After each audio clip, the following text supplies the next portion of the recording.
Check natin tong Grand Starks. Yung hazard nag-stock. Signal ganun din. Check natin. Check natin yung module. Yung flasher relay. Ayan. Binuksan natin. Ayan yung flasher relay. Kabit to. Ayan yung flasher relay. Ayan, i-check natin to. Buksan natin kung anong problema nito. Tatanggal tayo ng cover.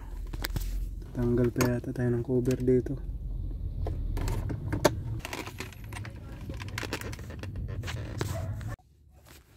Para matanggal mo to buo. Ayan. Tanggal ka dito. May dalawang screw. Tanggal din itong cover na to sa ilalim ng steering. Ayan. May screw dyan, may screw dito. Ayan. Kapag natanggal na yan, mahuhugot na natin yan ang buo. Ayan, meron pa isa dito. Yung dito hindi na naibalik ng unang nagkalas dito. Kulang na. Kaya ayan, meron pang isa dito para mahugot na siya. Kasi yung yung flasher relay nakaipit. Hindi madudukot.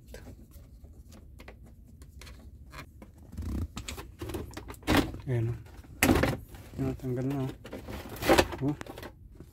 Tanggal na siya. Ayan. Ayan o. Ang laki nito o.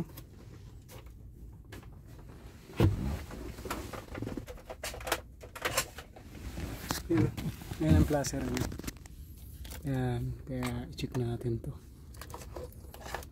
Daming pansit dito na nakalapag. Ayan.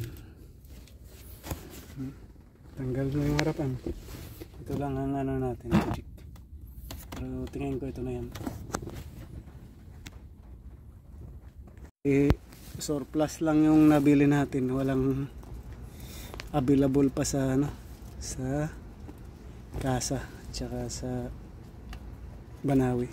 Doon sa ng Hyundai. Kaya iti-testing na natin ikabit to. Ito yung sakit niya. Kasama ng sakit. Parehas lang naman ng part number. Kaya ikakabit na natin to. Ayan. Try natin i-testing to. Kung mag-hazard na.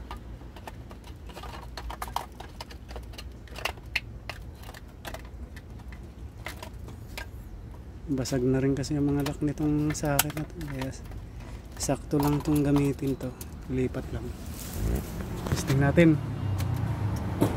Ayan o.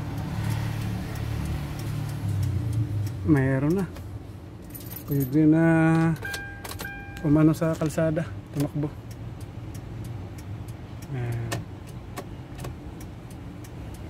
Bali ang nasira ito lang. Yung assembly niya para sa ready.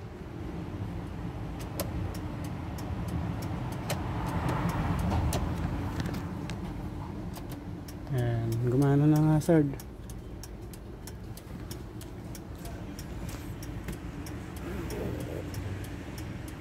Okay, Pedox. Babalik na natin. Babalik na natin yung mga kinalas natin dito.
Tapos na siya may kabit.